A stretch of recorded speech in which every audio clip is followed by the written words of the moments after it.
Здравейте хора в YouTube! Днес ще ви отведа на едно кратко пътуване до първия музей за гражданска авиация в България – Авиомузеят в Бургас. Това е второто ми посещение отново като част от лятната ни почивка с дъщеря ми на морето. Отделихме един горещ съботен следобед, за да разгледаме музея и най-вече да тествам техния Ту-134 авиосимулатор. Музеят се намира непосредствено до летище Бургас, до него може да стигнете с кола, градски транспорт, а защо не и с самолет. Този път имаше още един момент на вълнение за мен. За първи път щях да видя част от продуктите на Високо.bg на рафтовете в магазинчето към музея. Партньорство, което установихме преди няколко месеца. Да се отправим към Бургас.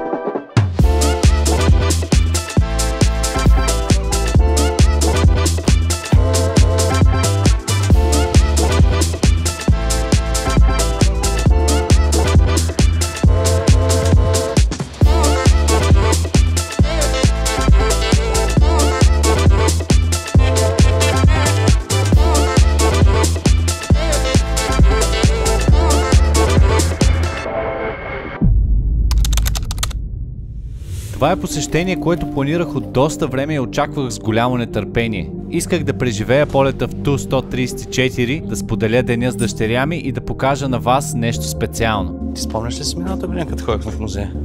Не. Не въобще? А симулатор не си ли спомняш като се? Да, спомням си го него. Симулатора предполагам най-много си спомняш. Да. Хареса ли ти това? Да.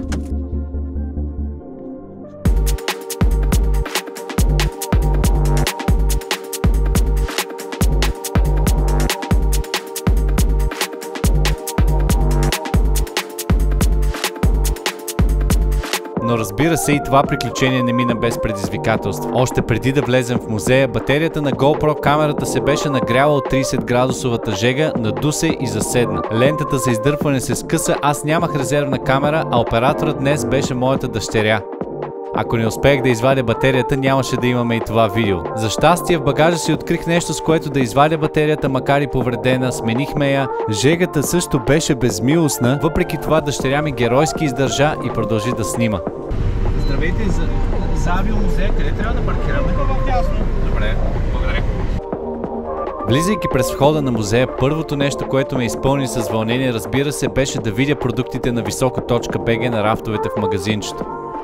Да видя там моделите, самолети и тениските, които съм създал с много труд и любов, беше наистина специален момент за мен. След това започнахме обиколка на външната експозиция с 10 уникални експоната. Нека да видим накратко какво може да откриете в музея в Бургас.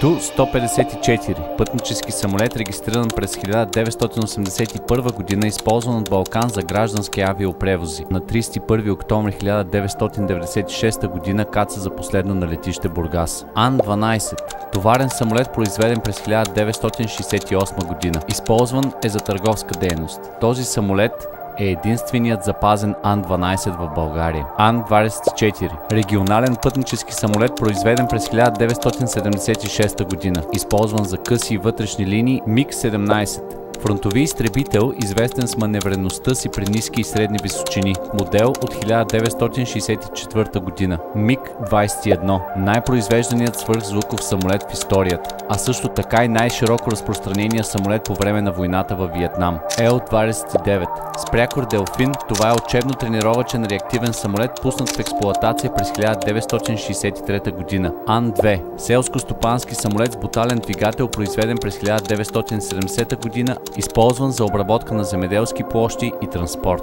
Ан-14 – лек многоцелеви самолет от 1970 година, първоначално предназначен да замени Ан-2.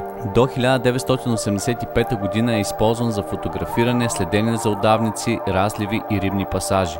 Летял и служил в селско-стопанската авиация на България 14 години.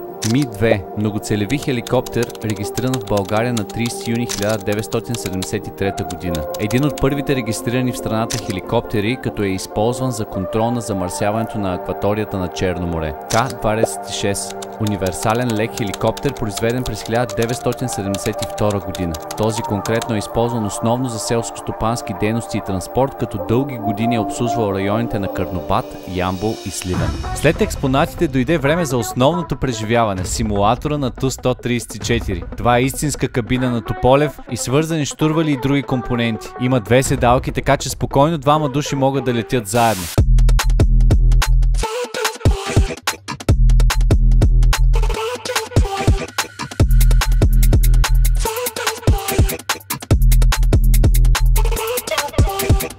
Направихме кратък полет, обиколка около летище София. Кацането, признавам, беше доста трудно за мен, тъй като се опитвах да съчетая снимането на това видео и първите си впечатления от симулатора. Момчето от екипа на музея ме напътстваше търпеливо, обясняваше детайлно и се стараеше да ми помогне да завърша успешно. Въпреки това, вълнението, жегата и фактът, че виждам симулатора за първи път, си казаха думата и всъщност приземих самолета малко преди пистата в София.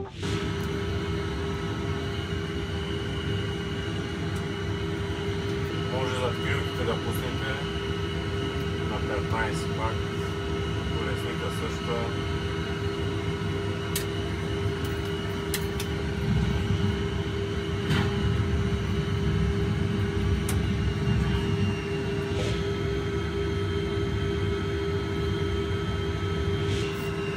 Като кацнете бавно с педалите. Левия самолета тръгва наляво, десния тръгва надясно. Леко към вас.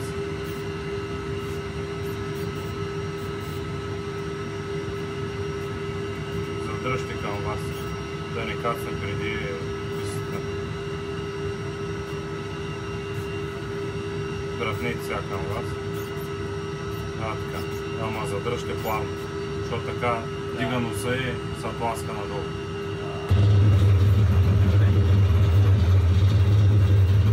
Двата педала едновременно и регулирате в зависимост от това къде горе.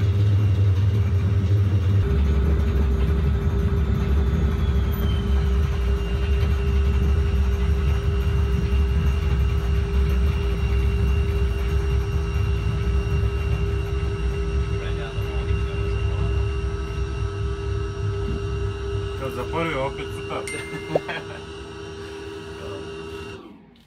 Супер, доста яко.